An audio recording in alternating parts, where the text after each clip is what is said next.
We want to bring in Jamil, Jaffer, founder and executive director of the National Security Institute at George Mason University. He also served as associate counsel to President George W. Bush. In his new op-ed with former Attorney General Michael Mukasey, is now up on Wall Street Journal, the website there, and it argues that we can't return to a pre-9/11 mindset on foreign surveillance.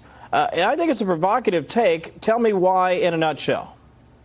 Well, Kevin, one of the challenges here today is you've got a bipartisan coalition of folks who are saying we need to limit U.S. surveillance. We need to cut back on what we're doing to address foreign threats to the United States because they believe that there might be an impact on Americans' privacy. But the real threat to Americans here at home is a threat that foreign actors, including terrorist groups, pose to us and our allies abroad as well. It is critical that we maintain that capability to surveil foreigners outside the United States and protect Americans here in the United States as we go forward to the next 2 years with a massive terrorist threat on the horizon, two wars going on in Europe and the Middle East, as well as threats around the globe, including in the Indo-Pacific from China.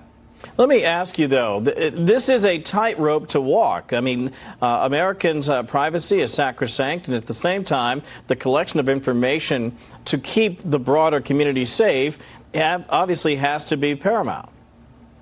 That's exactly right, Kevin. And there have been challenges the FBI has faced. We need to address those head on and solve those problems. But what you don't want to do is to prevent the FBI from identifying threats to the United States inside the United States by saying you can't look at lawfully collected information. We're talking about information collected overseas against foreigners. And the question just is, can you figure out, are they talking to people inside the United States? And what are they talking about? That's the most important time you want to know who are they talking to and what are they talking about. That's the real challenge. And that's what we need to make sure we don't hamper. Reforms are needed. We need to protect that area of collection.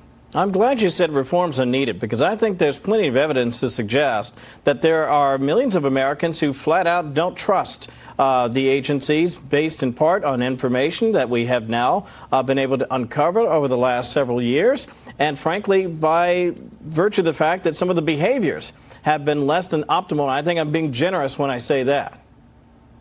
No, Kevin, you're exactly right. Look, there have been significant problems. We need to fix those problems, though. What you don't want to do is to throw the proverbial baby out with the bathwater, lose important collection, particularly when a terrorist or a foreign spy is talking to someone in the United States. You don't want to lose the capability to go after that. You do want to stop things like the lies that were told to the FISA court in a separate collection. This wasn't even about the collection that we're talking about now, but lies that were told by a lawyer. You need to throw the book at those people who violate the law, who do things unlawfully at the same time where you're doing things lawfully, like collecting information against terrorists and spies overseas. You don't want to prevent us from going in and looking at that and finding out, are they talking to an American? Are they trying to recruit somebody? Or are they trying to victimize an American here in the United States?